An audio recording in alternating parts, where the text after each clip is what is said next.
grupo dos anistiados diretamente, né? Mas tudo isso é conversado nessas 4 sessões. A nossa proposta é atendimento em grupo, um pouco na linha do que a Martha Nering trouxe, né? Como poder permitir, né, uma troca, né, de experiências em que cada um pode ajudar o outro a ir reconstruindo o seu testemunho, como um testemunho pessoal, sim, mas como um testemunho coletivo, grupal, porque essa é uma questão que não é simplesmente individual, ela é coletiva, né? Temos nós temos dispositivos de retaguarda, caso alguém precise de algum atendimento individual, mas não é a ideia de fazer um segmento individual. Aliás, nós não temos a proposta de dar conta de toda a reparação necessária. Não é isso. Nós vamos pegar o foco na questão do testemunho e trabalhar esses grupos em torno disso. Quer dizer, ajudar as pessoas a pensar o que elas precisam para fazer seu testemunho, ou a pensar que efeitos o testemunho teve nelas. Alguém que já passou pelo processo e tenha questões a partir do testemunho que fez, por exemplo, na caravana, e traz essas questões.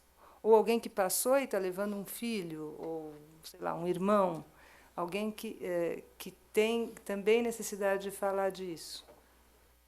A gente vai se deparar com coisas que a gente não vai poder dar conta, e a gente mas vai poder pensar em como as pessoas podem ser vistas, atendidas e tudo mais. Vai ter gente que grave, vai ter gente... A gente tem uma ideia, né? Este não saber, eu acho que é uma das chaves desse momento do projeto, porque ele é absolutamente inaugural. O que nós estamos passando é um momento em que o Estado reconhece um agravo que ele ocasionou, se responsabiliza pelo agravo e amplia a possibilidade de reparação desse agravo. Então, os alcances que essa clínica vai poder ter a partir disso são completamente diferentes. Estava conversando um pouco com a Rita, antes de começar a conversa, a Rita Sipaí. Ela falou assim, nossa, quando este projeto começou a deslanchar, teve um peso que saiu de cima de mim. E este é o peso da individualização do trauma, que eu acho que esta clínica vai se encontrar de uma forma muito intensa na sua prática. A questão da traumatização, um indivíduo carrega sobre si dores que foram diretamente ocasionadas sobre si, sobre o seu corpo, sobre sua vida. Mas é a sociedade como um todo que foi calada. Levamos muitíssimos anos para chegar a levantar esse véu. A Marta falava da dificuldade que até hoje ainda existe de levantar os estratos mais profundos de uma dor que todos nós carregamos, e todos nós é importante, esse todos é muito importante. Então, esta é uma clínica que, de alguma forma, se realiza sobre protagonistas específicos, mas que nós temos que ter em conta que o protagonismo, na verdade, é de todos, não é? E isto cria uma dimensão na medida em que o Estado se responsabiliza. Estas pessoas que compõem a mesa têm, ao longo de todos esses anos, feito atendimentos individuais de pessoas que passaram por situações de violência. Mas nós não tínhamos um reconhecimento do Estado que pudesse significar, que pudesse trazer um corte político fundamental que é o determinante do sofrimento dessas pessoas. Esta é uma clínica que tem uma característica fundamental, que é um sofrimento determinado por uma determinada posição política num momento histórico. Então, assim, quando o Estado se faz conta disto que nós estamos conversando, desta clínica, começa a se abrir uma possibilidade de criação no filme nós vimos muito isso. Não sei se aconteceu, não sei se foi um sonho, não sei se de verdade foi comigo. Será que isto foi mesmo? De alguma forma se assentou que sim, essas coisas todas terríveis aconteceram efetivamente. E abre-se uma possibilidade de tratar desse sofrimento desde um outro âmbito, desde uma outra possibilidade de significação. Isto tudo é novo. E eu acho que, quando o Issa falava do piloto e do teste, eu acho que é mesmo. Eu acho assim que nós estamos aplicando criamos uma metodologia muito específica a partir do testemunho, porque assim era o edital, clínicas do testemunho. Então, assim, como que a partir do testemunho, em que já o testemunho já é uma possibilidade de historização do trauma. Não estamos falando diretamente da situação traumática, nós estamos falando de alguém que pode falar, que já tem uma história para contar. Mas essa história, certamente, estas frases, estas palavras, não dão conta no enredamento de todo o sentido, de todo o sofrimento que essas pessoas carregam. Sobra muito. Então, assim, o que nós vamos fazer é, conjuntamente, poder trabalhar sobre estes relatos, sobre esses testemunhos. Então, é isto que eu acho que a Marta, de alguma forma muito sensível, falou assim: vamos fazer um novo rescaldo, uma nova passagem por uma situação em que ainda tem muito sucesso, mas depois de tantos anos? Depois de tantos anos. Assim, de verdade, foi uma situação por demais terrível, assim, que necessita de muitas voltas para que se possa ir dando conta daquilo que foi excessivo, porque o traumático é exatamente isso, é aquilo que é excessivo e não dá para ser comportado pela pessoa, pelo grupo, pela sociedade, pelo país como um todo, né? A clínicas do testemunho fala disso. Então, nesse sentido, é algo muito maior do que um piloto, é uma ação política que, de alguma forma, vai causar novidades que nós não sabemos ainda quais exatamente serão, não é? Gente, só para pedir para me apresentar, o Moisés já falou, meu nome é Issa Mercadante, eu sou psiquiatra e psicanalista. Eu sou Cristina Herrera. Queria retomar um pouco a pergunta da Rita, se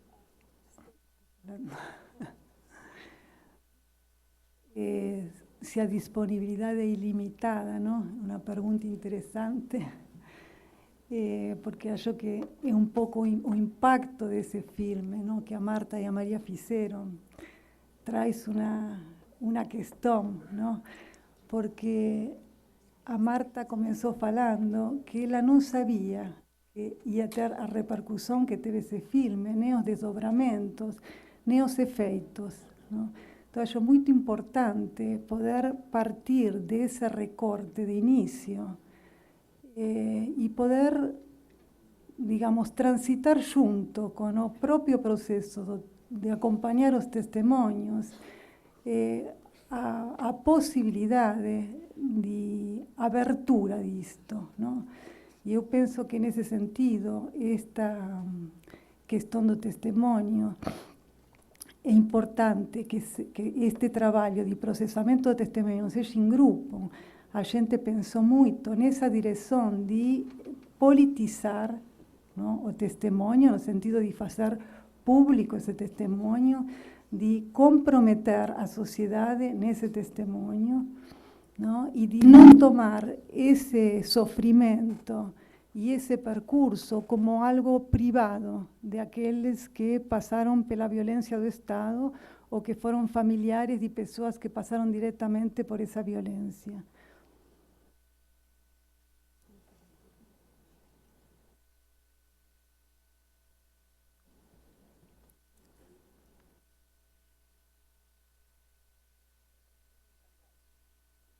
Tá ligado?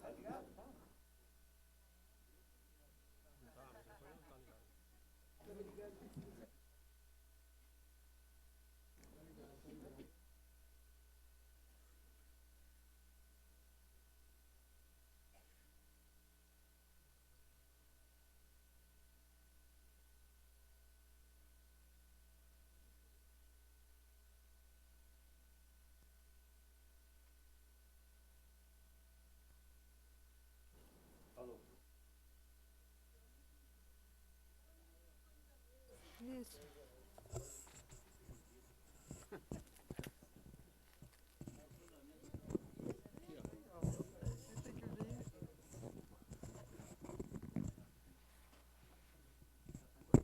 Aqui, ó, vem aqui. É uma conversa. Situação for. Aqui, ó. Bom, meu nome... Eu estou meio desconfortável aqui. Não. Falar assim, eu estou com problema de coluna. Pode ser ali, ó.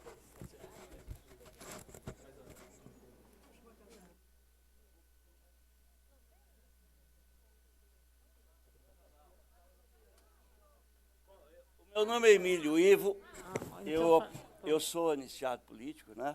Eu não vou fazer o discurso, mas eu vim aqui só para entender a forma como que vocês vão trabalhar. E na verdade, assim, eu, por enquanto, pelo que eu entendi, eu sou um número. Certo? Eu estou inscrito, me deram um número, eu recebi e o convite para vir aqui hoje.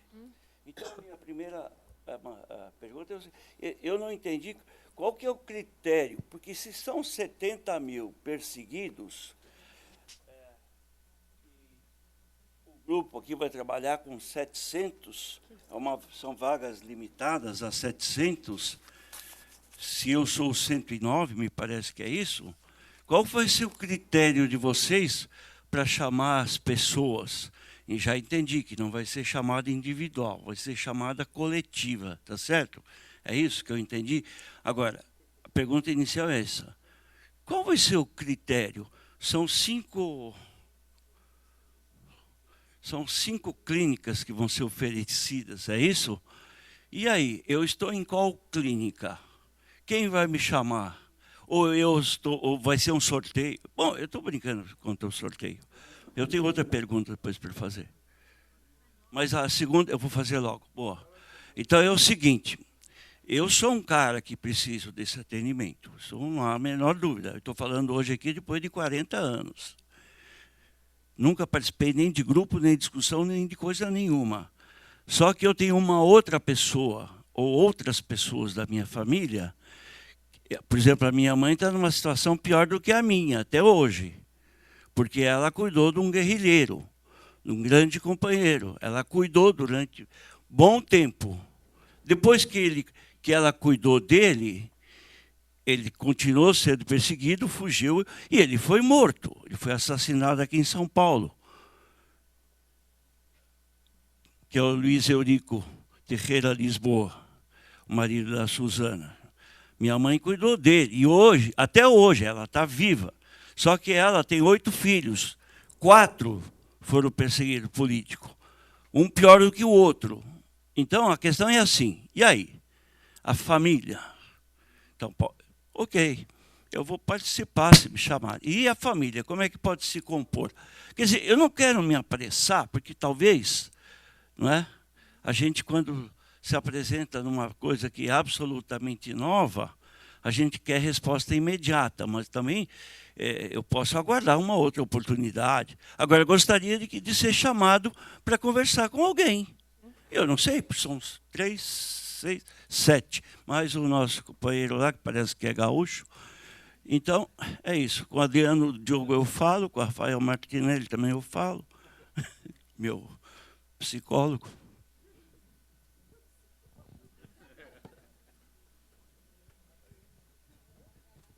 Bem, primeiro, são 5... Bom, de novo tenho que falar meu nome, Maria Beatriz Vanucchi. Assim, são 5 instituições parceiras, são 5 grupos que vão atender.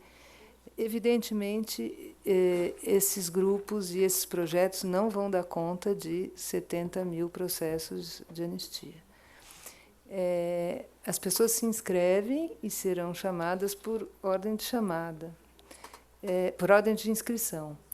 E cada pessoa se inscreve no projeto de uma instituição. Então, quando você se inscreveu, você deve ter posto algum lugar que você quer ser atendido, não? Pelo menos a ficha de inscrição que a gente teve acesso tinha lugar de inscrição. Depois, pelo menos a cidade. São Paulo. Então, você vai ser atendido ou na instituição Projetos Terapêuticos ou na instituição Instituto Sede, Sapiense. Não sei qual que você colocou lá. Tá? E os familiares têm direito ao atendimento também. Né? No Instituto SEDES, eles preveem, né, acho que eles podem explicar melhor, preveem o atendimento de famílias. No nosso trabalho, tem especificamente grupos de famílias. Tá? Nós vamos fazer um atendimento com familiares. Então, a partir da inscrição serão chamados, a gente vai fazer esse grupo de recepção, você pode levar sua mãe, e a sua mãe será encaminhada para um lugar onde ela será escutada junto com outros familiares. Não sei se alguém mais quer falar. Som. Ei, ei.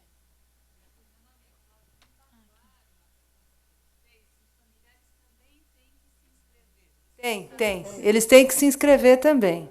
Os familiares têm que se inscrever também. É isso. Tá? É importante. Mas eu acho que uma das coisas importantes do nosso projeto é que isso está garantido, de alguma forma, que os familiares, esses todos, vão ser atendidos, né? E tem 2 grupos de atendimento, para os anistiados e para os familiares. Então, quando você vai contando da configuração familiar, aí a gente vai pensando que é exatamente isso o nosso trabalho. Não dá conta só de uma parte da história, do que se envolve no entorno dessa história também.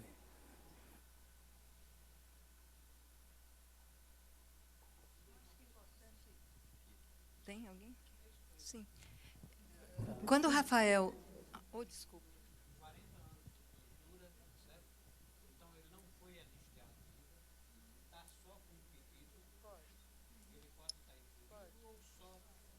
Pode, anistiando? O pedido também, processo também.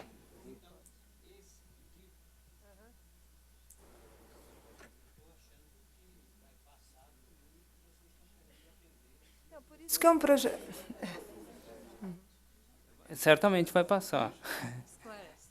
Pessoal, acho que vale a pena aqui um esclarecimento pontual de que nós pensamos o projeto nesse tamanho porque a gente não conhecia a demanda. A gente não tinha como estimar, por exemplo, desses 70 mil casos, quantos teriam interesse. Dos 70 mil processos na comissão de anistia, algumas das pessoas já faleceram. Então, nós não tínhamos como, a priori, definir qual seria o número de atendidos. O que nós pensamos? Nós pensamos os projetos neste tamanho e com duração entre 18 e 24 meses, para a gente conhecer qual é a realidade que a gente vai ter que enfrentar. E, ao mesmo tempo, acho que algo que está muito presente nos projetos é a ideia de que o início do atendimento gera uma demanda. Algumas pessoas que talvez não estivessem dispostas a participar, venham a querer participar depois que vejam outras pessoas participando. Então, a garantia que existe hoje, o compromisso do governo federal, é no sentido de que, se houver necessidade, os projetos serão ampliados. Então, se a gente perceber daqui a 6 meses, daqui a 1 ano, daqui a 1 ano e meio, que esse número de 700 vagas que foi originalmente disponibilizado não foi suficiente, nós podemos ampliar. O que não era possível para a gente nesse momento era começar, por exemplo, nós vamos ter 10 mil vagas, sem saber se nós teríamos 10 mil pessoas para ser atendidas. Porque aí o que ia acontecer o contrário, o projeto ia ficar desmoralizado e ia rapidamente ser encerrado, porque isso ia dizer, não existe a demanda enquanto a gente sabe o que acontece ao contrário, que a gente precisa dar esse tempo, precisa que isto vá acontecendo. E por isso que nós temos 5 clínicas, né? Por exemplo, em São Paulo existem 2, que não vão trabalhar exatamente com a mesma metodologia. Por isso que hoje nós temos uma conversa pública aqui e amanhã temos outra no Instituto SEDES-SAPES, para a gente poder justamente fazer esse processo de conhecer, de ir fazendo ajustes, de ir fazendo essa alfaiataria dos projetos para que eles possam efetivamente estar o mais adequados possíveis às necessidades concretas das pessoas e não o que a gente em Brasília imaginou que viria a ser essa necessidade. Então, acho esse ajuste importante só para essa questão burocrática não prender. Acho que o mais importante para vocês e para todas as pessoas vocês querem participar, se inscrevam, entrem em contato conosco, porque a gente precisa dessa formalidade, mas a partir disso nós vamos encontrar os mecanismos necessários para desobstruir o que estiver eventualmente complicando o atendimento, o funcionamento do projeto. Deixa eu falar um pouquinho também sobre o edital. Porque o edital ele contempla 3 eixos. Um que é o atendimento às vítimas e familiares. Um segundo que é capacitação de operadores dessa clínica. E um terceiro que é a produção de insumos, artigos, pesquisas, enfim, sobre o tema. Porque nós estamos falando de algo que é muito novo, que ainda não tem coisa produzida especificamente aí. Então, em São Paulo, o Projetos Terapêuticos vai capacitar 25 operadores. O Instituto SEDES, eu acho que são 100 operadores. São 100 operadores. Então, ao final de 2 anos, nós teremos na cidade de São Paulo 125 técnicos que podem operar esse tipo de clínica. Se tomarmos que hoje nós temos 12, nós vamos multiplicar por 10 a capacidade de intervenção para esse tipo de população. Tem alguma coisa que é esse tipo de população que, neste recorte que nós estamos tratando hoje, e especificamente nesse edital, fala a respeito de vítimas de violência do Estado durante os anos da ditadura. Mas, certamente, todos nós sabemos, e acho que quando nós temos essa visão de multiplicar por 10 os operadores, nós estamos falando das vítimas da violência de Estado hoje também, que continua acontecendo no Brasil. É como que tem um aparato policial intocado e existe uma prática que se institucionalizou praticamente no país, que é a tortura como uma forma de tratar aquele que é reconhecido como elemento perigoso. Então, assim, o elemento perigoso que nós estamos tratando neste projeto em específico é o guerrilheiro, é assim que ele é chamado. Mas o perigoso hoje, nós sabemos muito claramente, ele pode ser muito rapidamente reconhecido como jovem de menos de 30 anos de periferia e negro. 270 mil deles foram mortos nos últimos 5 anos. Então, assim, nós estamos falando de um Estado que continua efetivamente praticando tem essa prática como useira e vezeira.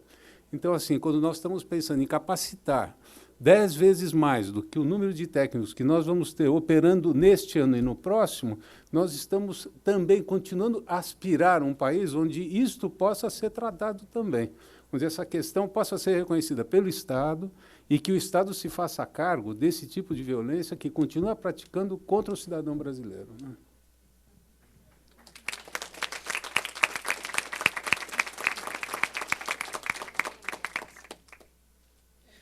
Bem, eu gostaria de fazer uma pergunta, talvez, para você, Marcelo. Meu nome é Marilúcia Meirelles.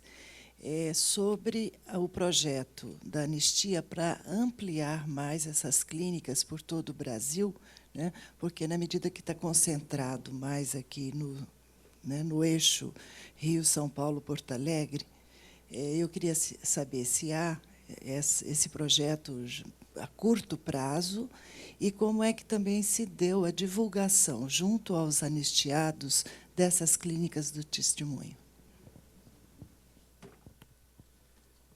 Especificamente, a nossa ideia é formular um novo edital no ano que vem, para que a gente possa selecionar novos projetos, mas alguns dos projetos que estão em curso capacitam profissionais em outros estados.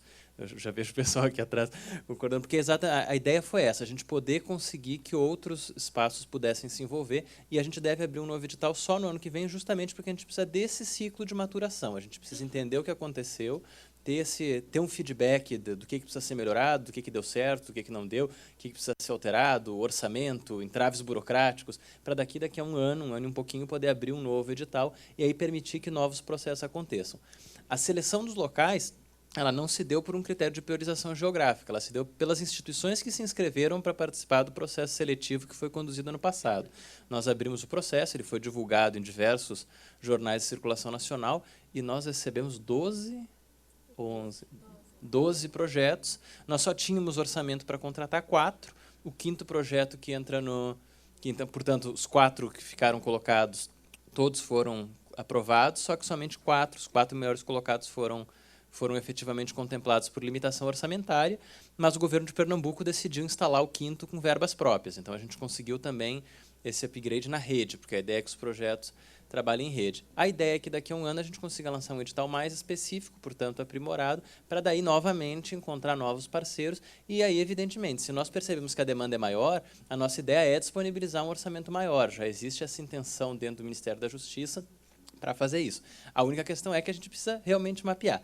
E a divulgação se deu do modo como a comissão consegue. A divulgação das chamadas públicas circulou no nosso mailing de notícias e nós fizemos contato com as assessorias de comunicação dos principais jornais. Então, Folha, Globo, Estadão fizeram reportagens a respeito do processo. A gente sabe que a comunicação nem sempre é a melhor, mas, enfim, fizemos o possível e as inscrições ainda estão abertas. Então, é sempre possível que vocês agora levem para os seus estados ou levem para os seus grupos políticos, para os seus grupos de militância, a possibilidade de que ainda possam participar. Ainda está aberta essa janela. Acho que vocês aqui. Eu acho importante a gente pensar que a demanda é maior. A gente sabe que a demanda é maior. Só que a demanda tem que aparecer, né, para que o Ministério possa estar ampliando o serviço. Então, também a demanda aparecer depende muito da gente, né? Depende dos serviços e depende das pessoas que conhecem, enfim, acho que essa é uma chamada importante, né? Pessoa que você conhece, que você sabe que está sofrendo e que sofreu, é importante que apareça, né? Para que os números no Ministério apareçam. Que de alguna maneira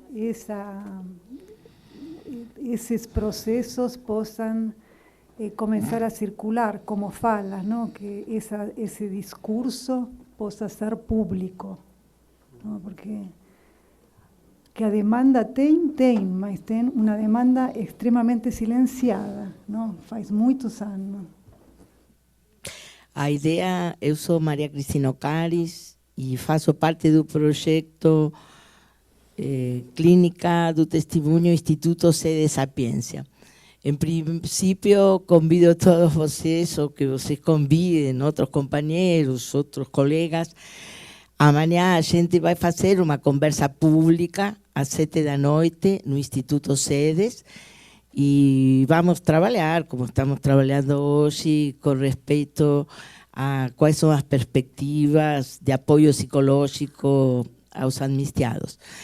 O que eu queria reforçar é que este é um projeto piloto, como o Marcelo Torelli colocou, e o que eu queria perguntar, inclusive para você, Marcelo, é como aparece muito a dificuldade de se inscrever direito no blog do Ministério da Justiça, talvez as pessoas interessadas ou vocês poderiam encaminhar a que se encaminhem em São Paulo para os projetos terapêuticos que está hoje na mesa ou para o Instituto Sede Sapiência, as pessoas que querem ser atendidas, participar dos grupos de acolhimento, de recepção, de escuta, são encaminhadas depois por nossas instituições, damos bem os detalhes de como se inscrever no Ministério da Justiça. Acho que o primeiro passo nós podemos colaborar muito para facilitar, não é?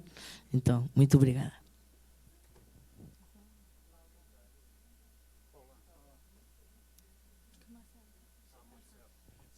Esse complemento que é importante. Esse processo pode acontecer, as pessoas podem procurar vocês, e para que os e-mails tenham rosto, a Paula Stein, que está aqui conosco, erga sua mão, Paula. A Paula é a pessoa psicóloga que está contratada no Ministério da Justiça para dar todo o apoio estrutural necessário a esse projeto. Vocês podem escrever diretamente para ela no clinicas.testemunho@mj.gov.br, não precisa decorar porque tem a fichinha ali com o endereço, e ela auxilia a pessoa no processo de formalização. Então a pessoa pode procurar diretamente a instituição, ou se não quiser procurar diretamente a instituição, quiser simplesmente escrever para a Paula, a partir disso a gente consegue já fazer essa parte burocrática.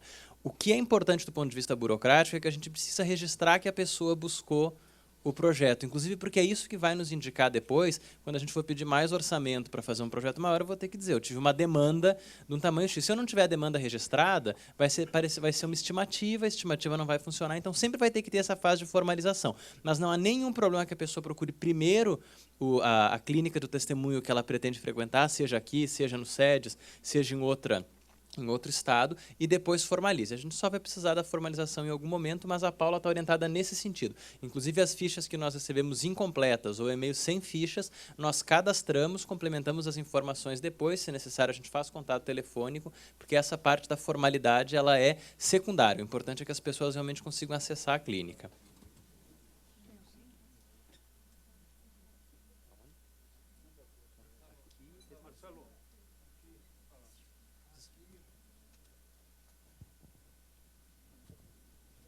Boa noite. A gente rodeado por figuras como a Maria Cristina Sodedória, que tive a honra de conhecer, uma mulher que fazia do trabalho terapêutico um trabalho de libertação da sociedade como um todo, das pessoas, com Clara Schaff, com Elza Lobo, com tanta gente boa que está aqui. Isso energiza esse processo, esse projeto, sem dúvida. Eu sinto o esforço de cada profissional para que ele seja o melhor possível. Isso me parece o fundamental. Mas, refletindo a partir da minha própria experiência, eu sinto que tudo gira em torno da questão da palavra. Quando meu filho, com 1 ano e 8 meses, foi preso, a primeira coisa que fizeram foi quebrar os seus dedinhos. Com isso, queriam cercear desde o começo o seu direito à palavra. Não só ao falar, mas ao construir pela palavra. Todo esse processo continua na tortura. Todo esse processo se insere no cerceamento da palavra que constituiu o nosso processo de construção do Brasil. Limitando, maltratando, mutilando a palavra dos povos indígenas, dos povos negros, dos trabalhadores. Acho que isso constitui o primeiro desafio para quem está envolvido no projeto. Fazer o possível e o impossível para que cada vez mais tenham acesso a esse projeto os trabalhadores rurais, os trabalhadores urbanos, os operários do ABC, de qualquer parte, que lutaram contra a ditadura e estão velhinhos. Eu me lembro de uma companheira da Maria Sala, que muitos aqui deverão conhecer. Maria Sala, eu fazia uma entrevista com ela, e eu perguntava, Maria Sala, como é que foi o seu processo de repressão, de prisão? Ela dizia, o gado no interior estava caindo de preço. Ela não compartilhava a palavra comigo. Só depois de uma aquisição de uma confiança mútua, eu disse, nós vivemos em momentos diferentes. Essa situação é que ela confessou a sua angústia. Ela queria ser mãe. E o que os torturadores fizeram? Maltrataram tanto, bateram tanto na sua região reprodutiva, que ela não pôde ser mãe. Então, recentemente, eu vivi a experiência de receber a notícia de que meu filho, aquele mesmo que com 1 ano e 8 meses foi preso, havia se suicidado. E eu tenho trabalhado essa questão a partir dessa reflexão. Ele foi suicidado, ele não se suicidou. E esse processo começou em 14 de janeiro de 1974, quando a sua mãe, a empregada da casa e ele foram levados para o DOPS, quando eu fui preso na porta da Folha de São Paulo, quando Maria Nilde Marcelani e sua equipe foram presas no Campo Belo, da Renove Relações Educacionais. Há uma continuidade entre uma coisa e outra. E o que ele fez foi tentar resgatar, em extremis, o direito à palavra, o direito de ser ouvido. O que os jovens que nós vimos no belo filme, que foi apresentado aqui, queriam era ser reconhecidos, o direito ao reconhecimento. Então, essa palavra também ela adquire conotações as mais diversas. Eu me lembrava que, certa vez, eu já com o Parkinson, fui sozinho ao Memorial da Resistência, porque lá haveria uma atividade e eu queria reconhecer o terreno, reconhecer o terreno, se é que eu posso dizer. E eu saí na estação de Tiradentes e não conseguia andar. Então pedi um auxílio a uma policial militar. E ela me deu o braço. E eu me identifiquei e conversei longamente com ela. Disse, há 40 anos, nós só vimos de braço com um soldado para sermos presos e torturados. E hoje eu me sinto bem estando ao seu lado, você me dando um apoio para que eu chegue livremente a um determinado local público. E nos despedimos e eu senti que alguma coisa ficou na reflexão dessa pessoa, dessa mulher. Ao mesmo tempo, lembrava que quando nós estávamos na cela 6 do DOPS, nós recebemos numa madrugada o companheiro Ivo. O Ivo chegou com as pernas em carne viva. Os ossos apareciam. Foi a primeira vez que eu vi em um ser humano um boi, um animal recém-abatido no matadouro. Parecia que era algo que ia se fazer um guisado com aquilo. Ivo chegou de cabeça erguida e o único bem que ele possuía era um dente de alho.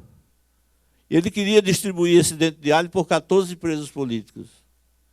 E aí eu sempre digo, foi que eu comecei a compreender o mistério da multiplicação dos pães e o mistério da Eucaristia. Como é possível você, com a sua resistência moral, política, pessoal, multiplicar o afeto, garantir a todos o direito à palavra. Noutra oportunidade, eu fui chamado para ser interrogado pelo delegado José Sicuoco, que foi o que torturou o meu filho. E ele me perguntou, eu quero saber se você é comunista mesmo. Eu disse, eu não sou comunista. Por que você não é comunista? Porque ser comunista, eu respondi, é atingir um estágio superior de humanidade que eu não consigo atingir. Não conseguirei nunca atingir. E recebi como resposta um bofetão que me jogou no chão. Então, se nós examinarmos todos os nossos processos em que nós estamos envolvidos, sempre existe essa questão de fazer prevalecer o poder através da palavra. Então, para concluir, eu faria algumas sugestões. Eu gostaria de sugerir que, na organização burocrática, no bom sentido da palavra, no sentido objetivo da palavra, do projeto, dos projetos, que se leve em conta a realidade da República Federativa do Brasil. Que se utilize os canais que o Estado possui constitucionalmente, quais sejam os estados e os municípios, para trabalhar esse projeto na rede do SUS. Não importa que ele demore para ser implantado, mas que haja o envolvimento da rede pública de saúde para que ele possa chegar aos estados mais distantes, aos municípios mais distantes. E que ele trabalhe muito a questão da violência. Você citava o índice de mortalidade no Brasil nesses últimos anos. Pois bem, há 15 dias, o Jornal Liberal de Belém do Pará publicou uma manchete sobre o saldo de mortos no fim de semana pela violência. 300 jovens, na faixa de 18 a 21 anos. É preciso parar essa sangria. Fazer todo o possível para que se restabeleçam os mínimos canais de comunicação cidadã. E, por último, eu sei que eu não estou falando para pessoas sem reflexão, mas trabalhemos com a consciência dos limites do Estado. Procuremos trabalhar de uma maneira não positivista. Tenhamos consciência de que o Estado que aí está, em que nós estamos, ele é oriundo de pacto das elites, que nunca contemplou esse pacto a maioria da população brasileira. E que no projeto se abra algum espaço para que, eu repito, o José Barbeiro, que é um companheiro que mora em Taboão da Serra, 80 anos, que atendia na sua barbearia durante o dia e durante a noite apenas uma cortininha separava de uma reunião de uma célula do Partido Comunista. E que continua firme aí. Ou a Maria Sala, ou tantos outros companheiros que estão por aí esperando ser reconhecidos. E quanto ao mais, eu diria que, já que é uma clínica aberta, e abrindo meu coração, eu diria que eu tentei recuperar o significado da morte do meu filho, não como um gesto desesperado, mas como um apelo de comunicação, por uma comunicação que nós precisamos trabalhar, deixar de lado aquela ideia de que nós somos seres puramente dialéticos, mas dialéticos sem alma, não existe. E lembrar a memória de Antônio Maria, o grande poeta e cantor, mais compositor, que, trabalhando na imprensa do Rio de Janeiro, foi preso político e quebrado aos seus dedos. E ele, depois que recuperou, ao escrever a sua primeira crônica, depois da libertação, ele escreveu, eles esqueceram que eu escrevia com o coração e não com as mãos. Então, nós pais, nós mães, nós filhos, que aparecemos nesse filme, verbalizamos o nosso desejo de autonomia, Autonomia no sentido de que nós mesmos demos o nome à nossa sociedade.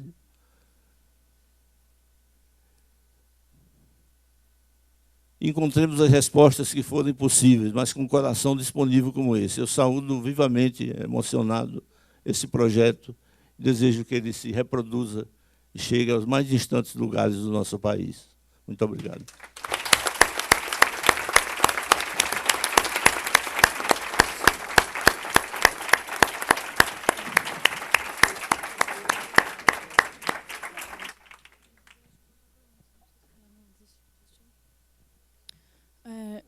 Eu sou Catarina.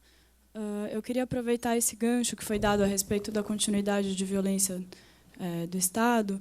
O Projetos Terapêuticos, a equipe conhece o nosso trabalho. Eu faço parte de um grupo que chama Margens Clínicas e que atende vítimas de violência policial e familiares de vítima de violência policial. Eu queria dizer que é muito satisfatório ver o lançamento desse projeto, porque, também, como já foi dito, ele abre a possibilidade do Estado assumir os crimes que ele comete e de oferecer esse tipo de reparação.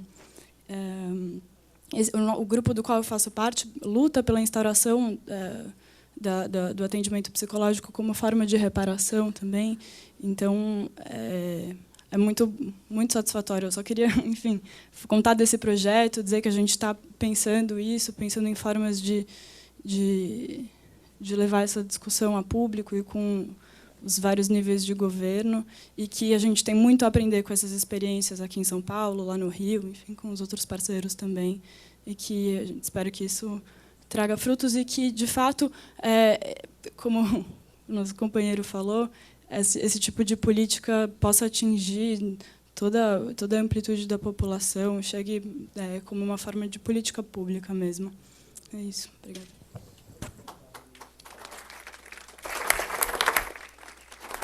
Bem, pessoal, esta foi a primeira conversa pública que nós propusemos. Queremos continuar essa conversa. Então, nós queremos, em nome do Projetos, convidar a todos vocês para que possam se juntar a nós, a esta situação. Parece que mais uma pessoa querendo fazer uma intervenção. Fazemos como última intervenção, mas gostaríamos bastante de tê-los conosco. É fundamental que isto, assim como nós pensamos que a questão do sofrimento não é individual, a resposta, nesse momento, também há de ser coletiva. Então, chamamos para que possam estar juntos. Que isso não fique delegado a um grupo, mas que possamos formar um grupo que possa ir adensando, crescendo e crescendo em número e em elaboração nesse enfrentamento que é o núcleo central do que esse projeto propõe, é um enfrentamento, não é? Tem uma última questão aí? Aqui. Tem duas questões, ok. Até aproveitando aí o questionamento do Dr. Moisés, a pergunta é para ele. Falavam-se a princípio que tinha 70 mil inscritos, né? Eu não sei se esses 70 mil são de vítimas diretas, ou 70 mil pessoas, não sei se são vítimas diretas desse processo doloroso da ditadura, né? Todo esse processo de tortura, ou se é junto já esses familiares dessas vítimas, né? Que, na verdade, foram todas vítimas, mas como houve o depoimento, agora há pouco, do senhor ali, é um depoimento mais doloroso até, né? Porque ele foi vítima desse processo direto de tortura. Não sei se não é mais importante trazer à tona, levantar esse véu dessas pessoas que passaram por esse sofrimento diretamente, não que os familiares não sofram. E assim, pode ser até que a demanda seja maior ainda, porque muita gente se calou. Como ele disse agora há pouco, foi muito feliz na sua fala, apesar de fazer um relato muito triste, o dom da palavra foi tirado de muita gente que até hoje não consegue, né, trazer à tona tudo que passou.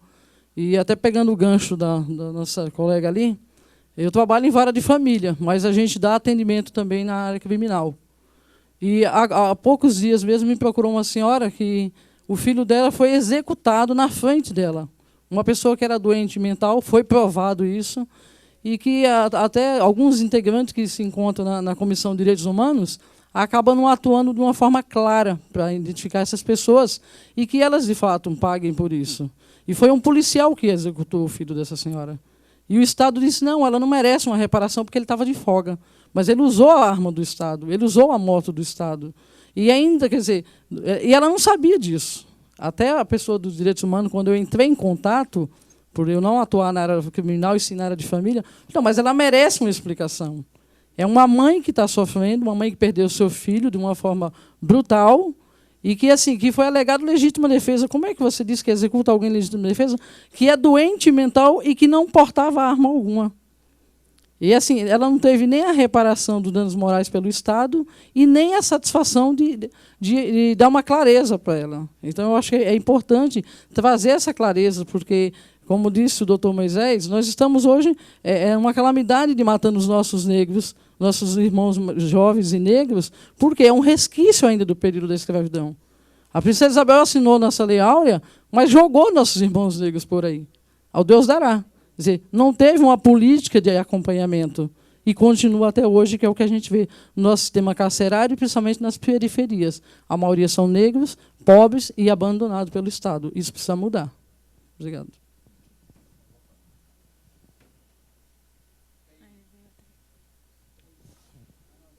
Eu pedi a palavra porque eu sou filho de sobreviventes, né? Então, meu pai não está aqui, apesar de eu ter convidado, e minha mãe está presente.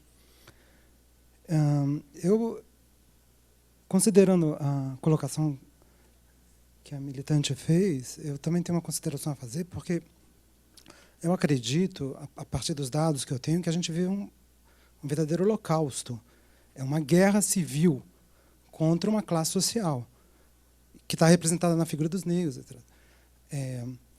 Eu me pergunto se tem outras formas também mais poderosas da gente mobilizar a comunidade num sentido maior, né, do que as conversas, que é um público importante que está participando, mas é tão pequeno, tão reservado.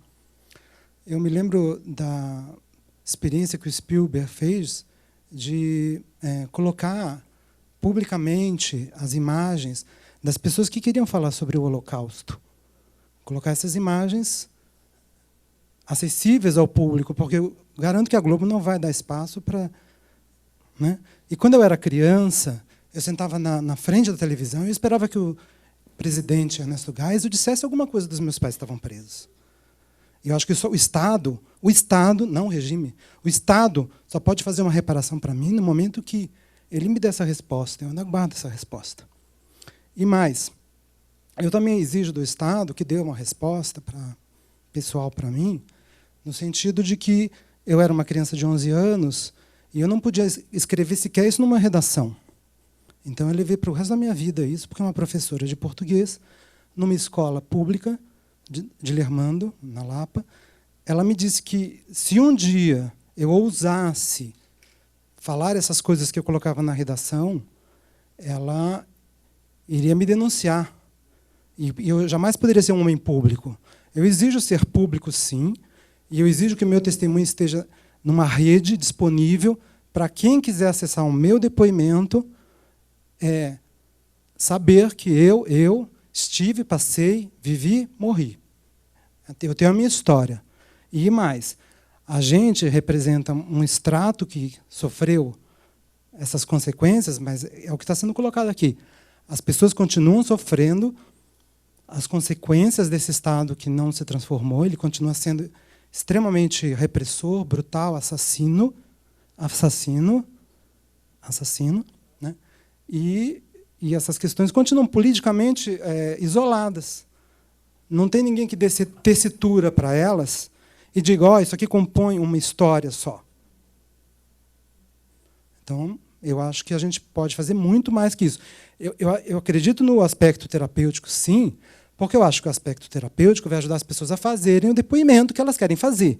E se elas quiserem deixar público, elas tenham capacidade de deixar público. Afinal, são 40 anos sem poder falar disso. Né? E se você falava disso, cuidado, hein? Quando você ficar mais velho, e eu tenho 49 anos, eu nunca falei disso. Quando você ficar mais velho, você vai ser punido. Então, eu acho que A gente pode criar formas muito mais criativas, afinal nós somos brasileiros, né, de falar disso.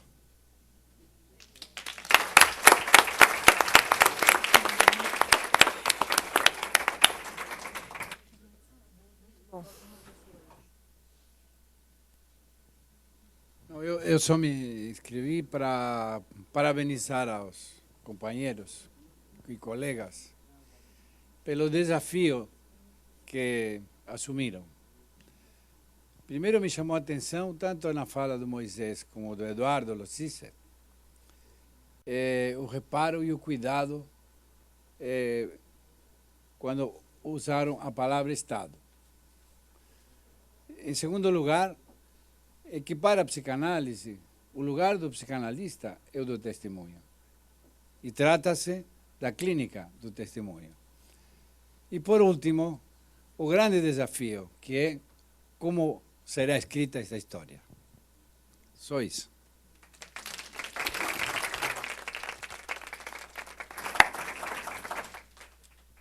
Obrigado, pessoal.